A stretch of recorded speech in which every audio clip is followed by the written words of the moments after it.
I get a ton of comments on AI taking our jobs, and I want to address that really directly with a story that I think about that's true whenever I hear that.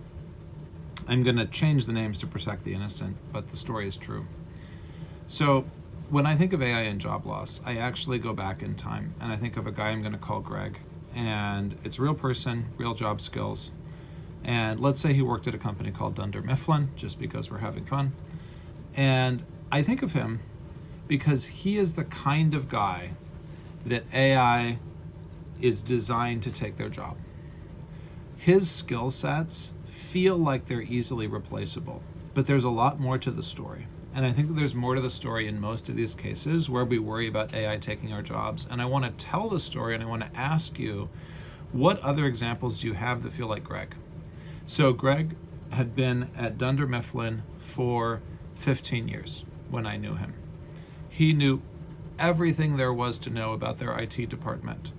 He knew everything there was to know about their e-commerce store where they sold printer ink. He knew everything there was to know about how to make sure that we could put up web pages that actually functioned, that enabled checkout. He was the first person we called for bug fixes.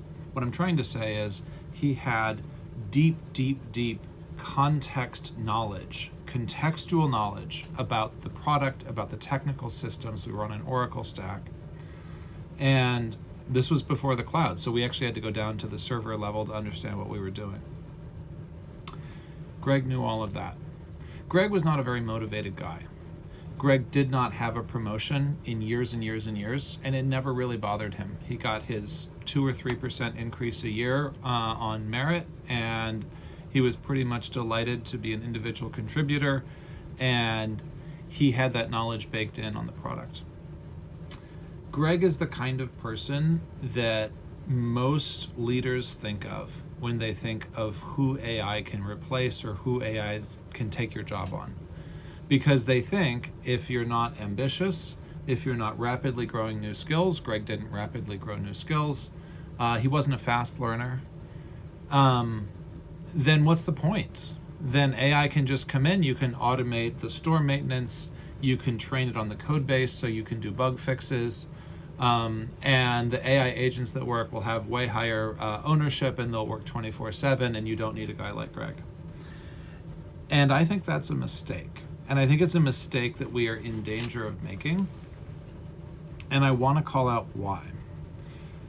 Fundamentally, most companies have a Greg or two around, and their real value is in remembering where all the skeletons are buried and all of the past decisions that have worked and not worked, and understanding what to do next in a given situation. And that is not something, that is not knowledge that you can get from reading books. It's not knowledge you can get from putting an AI on your GitHub code base. It's not knowledge you can get from a large language model that's trained on how to be corporate. It's not knowledge you can get from reading the last 3 months of Slack messages. It's deep, deep knowledge that comes from 15 years at a company. And I worry a little bit that the way AI is moving, people who are ambitious, people who are building fast, are going to end up looking like they are the ones that should have the roles managing the AI agents. And people who don't show that ambition, people like Greg, who aren't hungry for a promotion, are going to be considered targets for layoffs, even though the company is going to lose something it doesn't fully understand. And you might ask, well, Nate, why are you talking to me, right? Like, talk to my CEO. Well, for one thing, like, share it with the CEO. I'm happy to talk with the CEO, that's fine. But for another, I think that the reason why companies are better off being more thoughtful about how they handle AI integration is because if you think about it the other way, if you think about it positively, a guy like Greg would be absolutely perfect to be the caretaker for an AI agent like that, because he would know exactly where it went off base, exactly where it went astray, exactly where it was incorrect. wouldn't even necessarily need a promotion for something. Someone who's been around 15 years, who's a sort of senior level IC, can just sort of manage the AI that somebody built and kind of keep an eye on it and make sure the agent works the way you expect and correct it when it doesn't. And you would be able to impart so much more knowledge to the AI that way. You would be able to get an AI that was more sustainably tuned to what your company wants. Now, as far as I know, Greg is not doing that job today.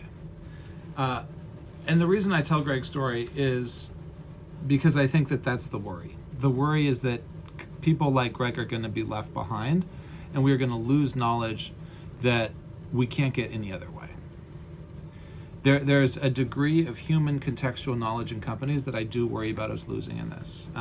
So that's my story. That's Greg. Greg is a real person. Greg worked at Dunder Mifflin. Dunder Mifflin was a real company. Both of them, names have been changed to protect the innocent. And I want to ask you, who do you know that's a Greg? Who do you know that feels vulnerable to AI? And what can they bring that people might not have noticed in this new AI world?